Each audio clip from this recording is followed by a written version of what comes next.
everybody, so you guys are just in time for this video where we go over the patch 13.19 changes for the Worlds patch. This is for Worlds. So the Worlds big tournament will be played entirely on this patch with this change.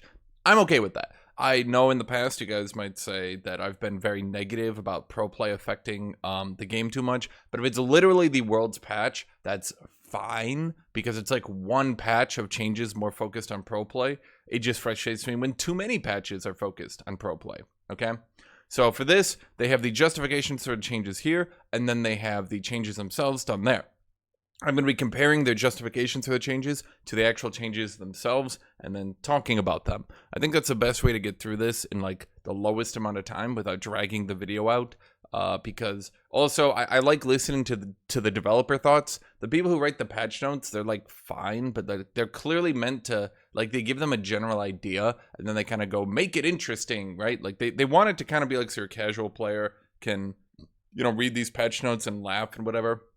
But these are actually written by the developers, so I think there's a little bit more, in my opinion, I think I place more emphasis on what the developers themselves say, you know?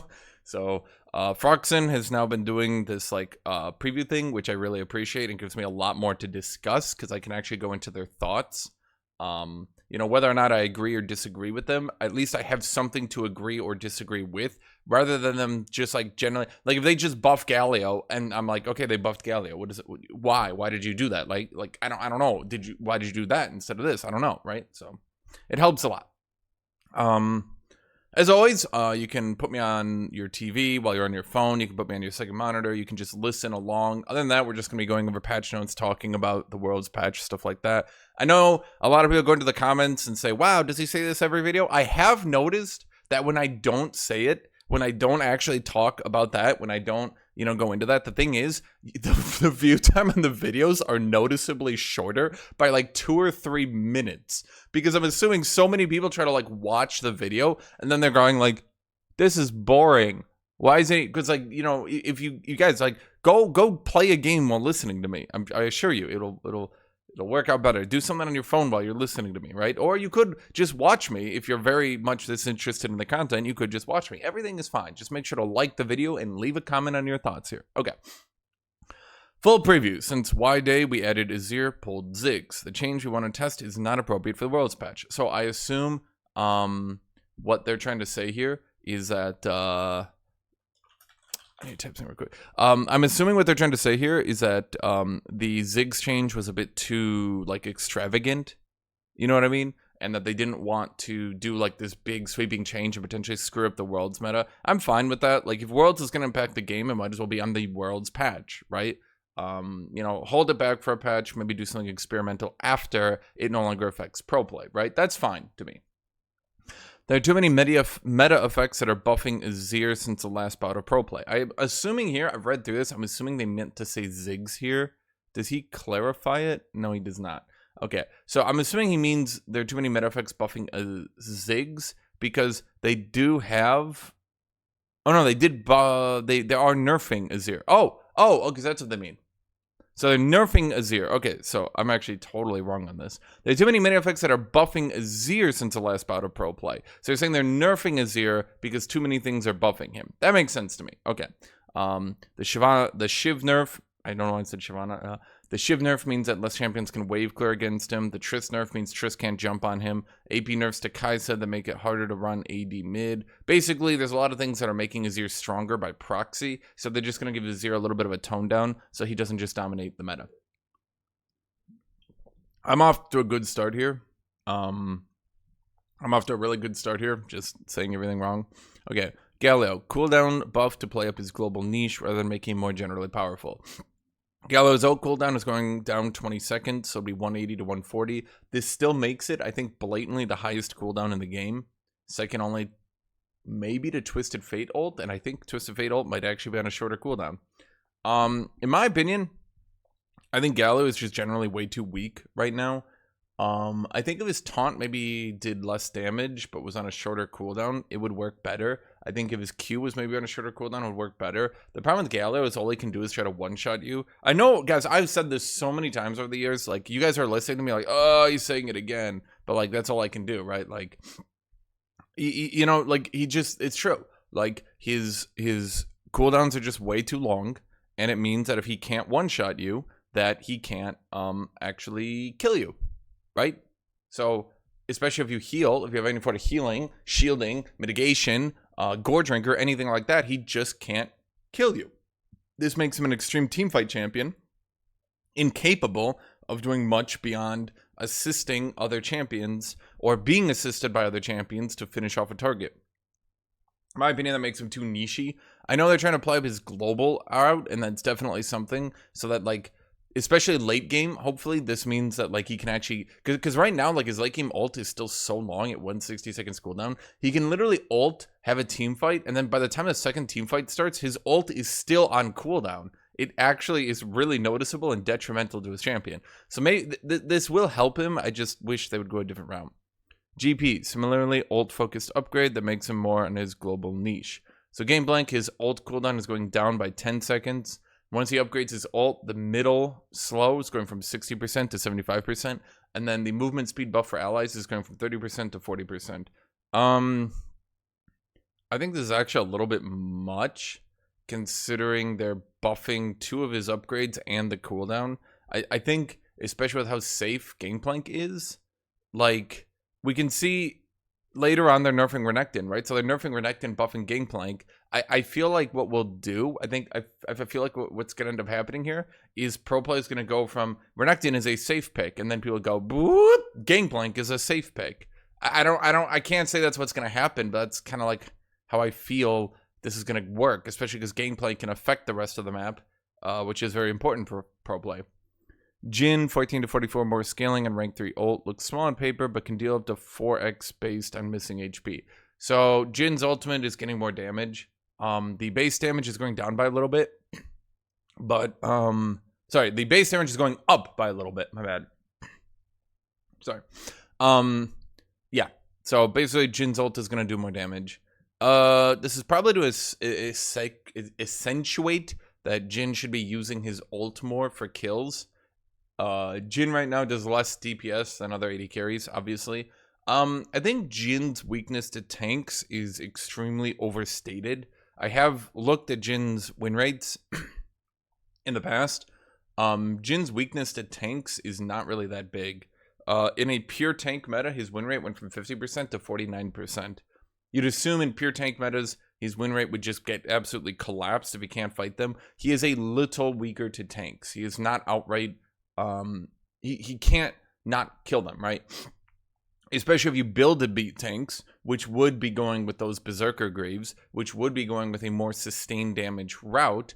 A lot of people play the pure kite one-shot, you know, like rapid fire Jhin. They go like rapid fire cannon with Swifties, and then they try to shoot in a tank and they don't do any damage. If you actually play Jhin normally, I'm not saying he's good against tanks, against tanky targets, right? But he does have that huge missing HP nuke on his passive. He does do really high damage per auto attack while not needing to stand still. Not needing to stand still means that tanks have less chances to actually hit him, right? So what I'm saying is, obviously Jhin is weaker in a meta with big beefy men, right? But he's not as weak as people think. So by accentuating his ultimate and making that more important to him, he can pick up the slack. I don't think he's really even that bad right now, but he's a little bit bad. Lee Sin, an early dueling and sustain buff. We're being careful not to get lane Lee back and are throwing in a compensatory lane nerf early tomorrow. Okay, so when I first saw these changes, this is 100% what I was worried about. They're giving him 2 more base armor, which brings him to 36. 34 is a little bit below average. 36 is basically the same as everyone else. The only disadvantage Lee Sin had was a little bit lower armor. To keep this into perspective, Darius is 40, Aatrox is 38. Only like Jax and Aurelia are down here at 36. And in fact, if I type this up real quick and buy time to search for it, Jax is 36. Yeah. So Jax is 36. So he'll have the same armor as Jax, only 2 less than Aatrox and only 4 less than Darius now. This means the damage he takes is really going to be the same as Aatrox for the most part, and exactly the same as Aurelia and Jax. So especially as Omnivamp going up, it was really suspect to me. I didn't really understand. Yeah,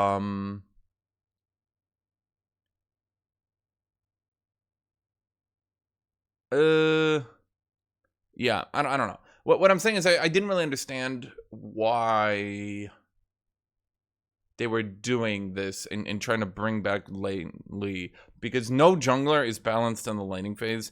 Champions at jungle generally have less counterplay. I don't know why Riot does that, but champions at jungle generally just have less counterplay. Rengar, Lee Sin, Warwick. These are champions that generally most of what they do is point and click. Lee Sin does have to hit his Q, but that's it. And he can even slow with his E into his Q. Because the whole thing is that you avoid Lee by avoiding him. But if he gets close, then he gets to gank you, right? But then the thing is, he's less of a stat check. So then the actual bruisers of top lane can stat check him. So if they make him better at stat checking via armor and Omnivamp, then he starts having no counterplay and beating all the top laners. This is a problem we've run into with junglers a lot throughout the game. Junglers, simply put, are just easier.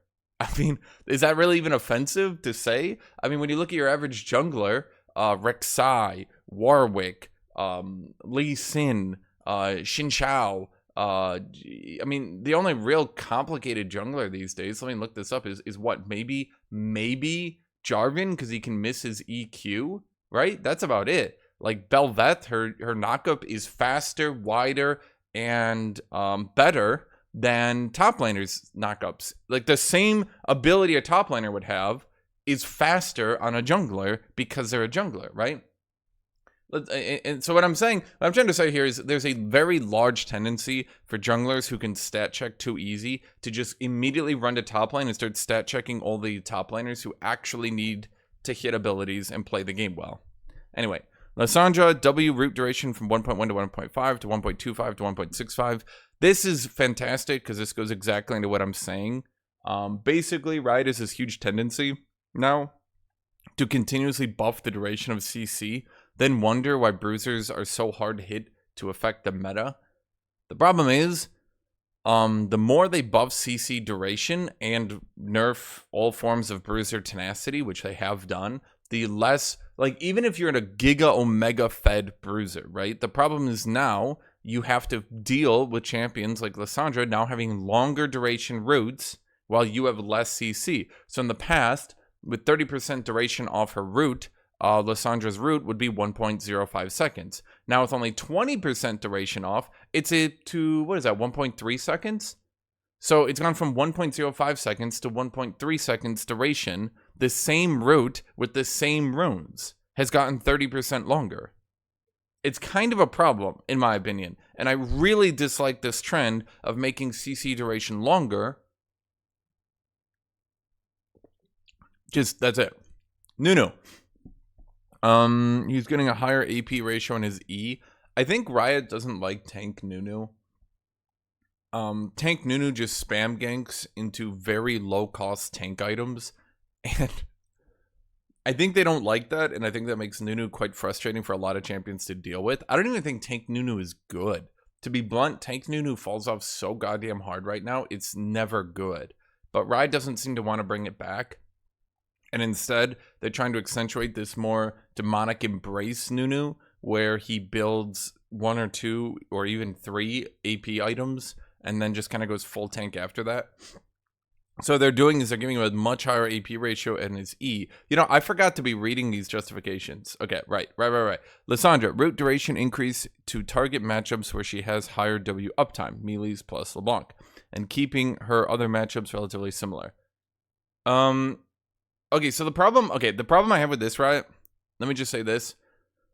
Why not just make her base root duration higher then?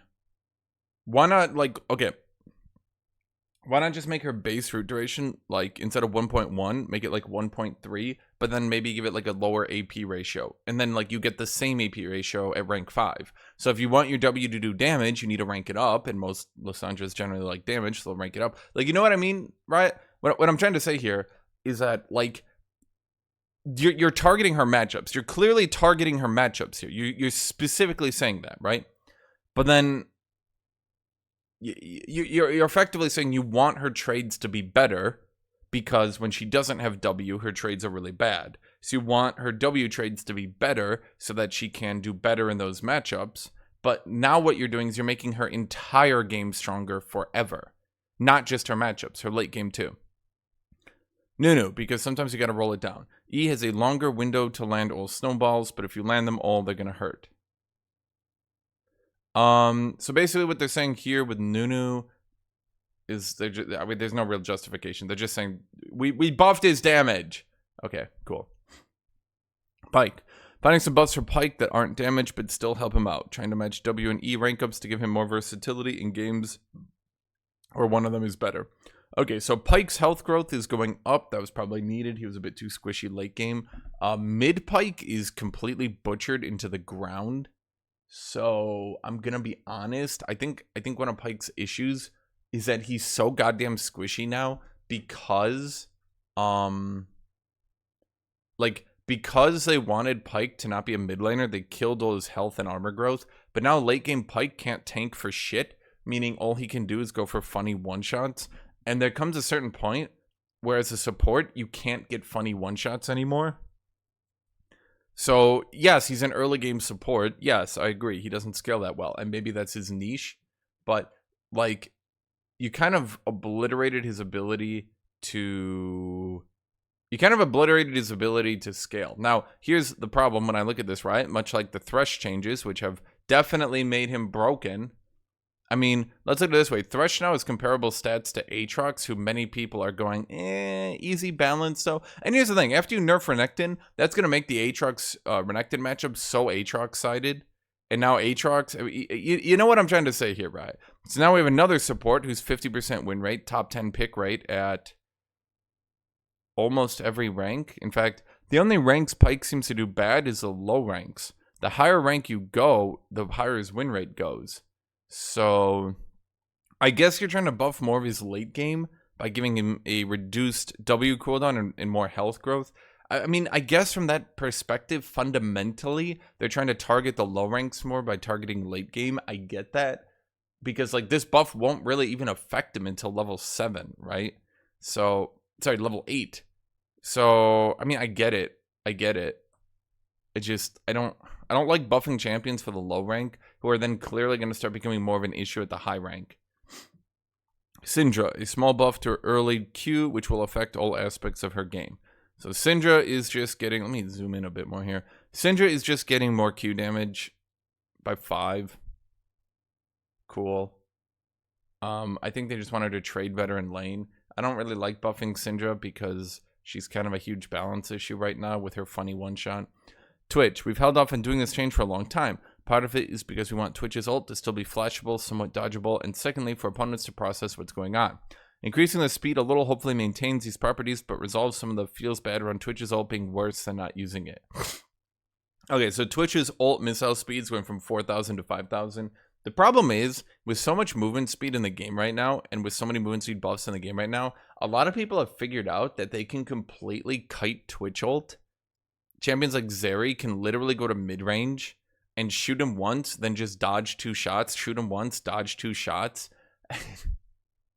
And it's really feels bad for Twitch, because, like, what's he going to do other than shoot, right? And it's such a weird thing that, like, you can literally just circle strafe Twitch to drag his entire ult out. And if I look at Twitch's stats here right now, right?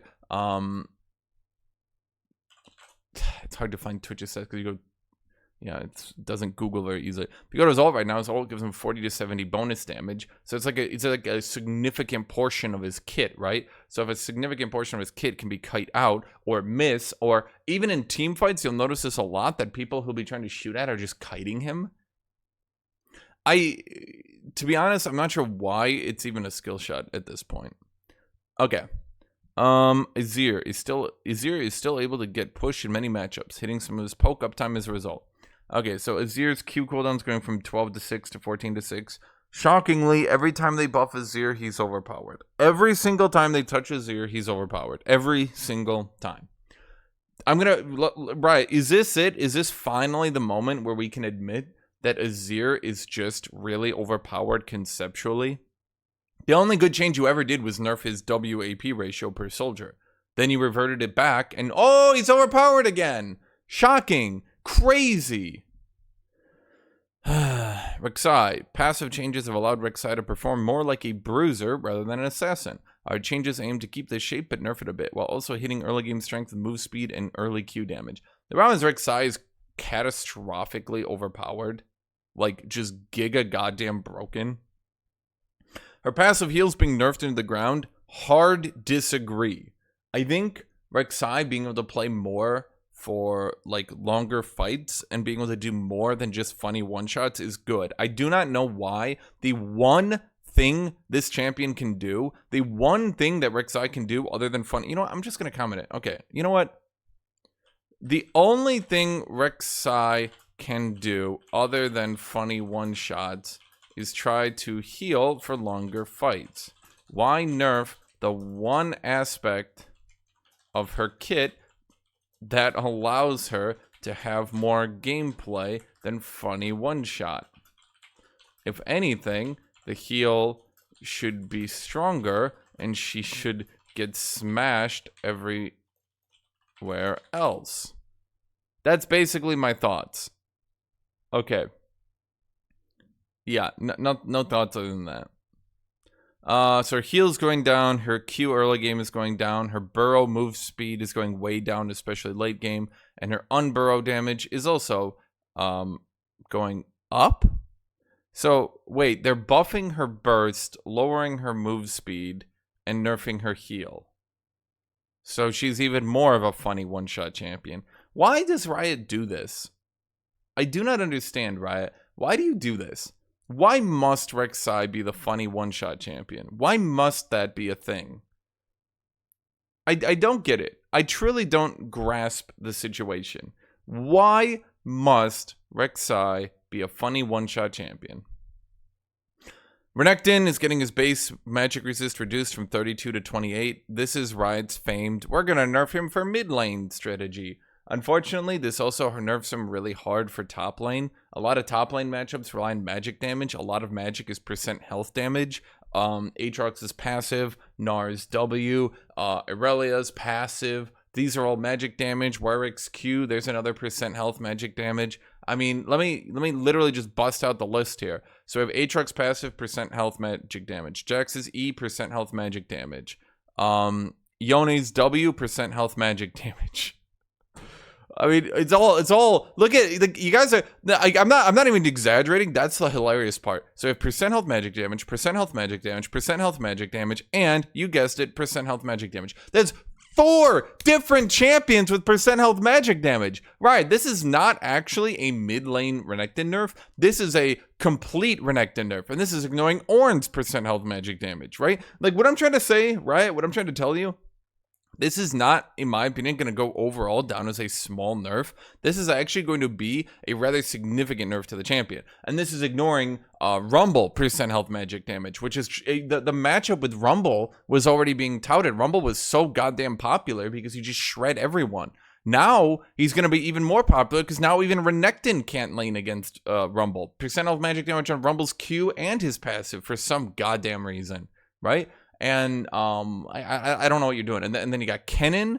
Right, this is actually a really bad idea. I disagree with this so much, and you're not even saying why. This is a bad idea, Riot. Zeri's being nerfed. Good. Fuck Zeri. Randuin's Omen is going down from 3,000 gold to 2,700. I think this is not a good idea either. Randuin's Omen should just go up to 15 ability haste.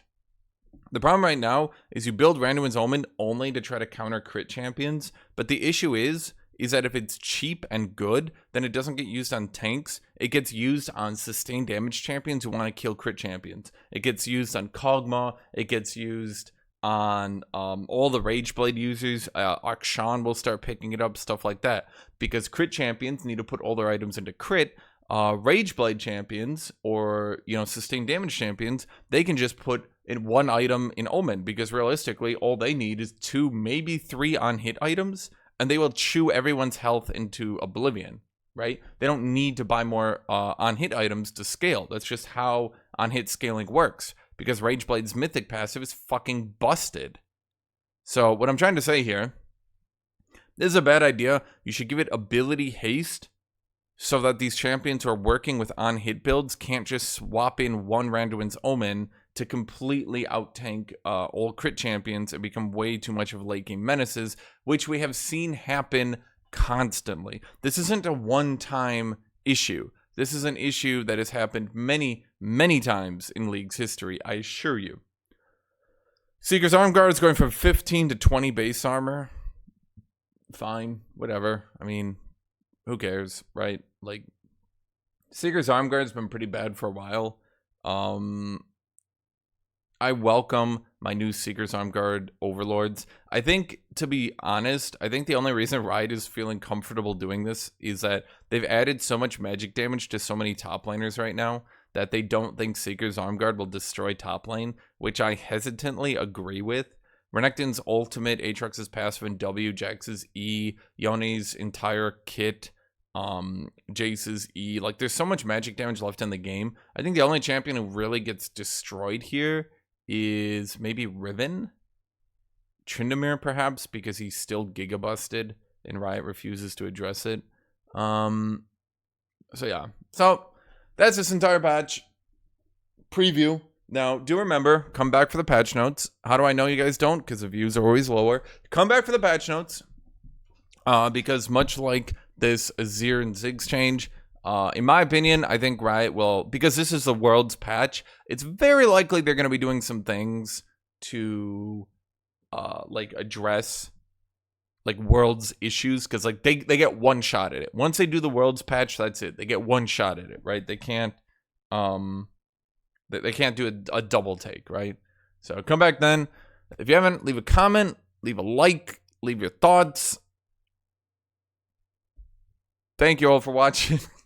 Have a great rest of your day, everyone. Goodbye.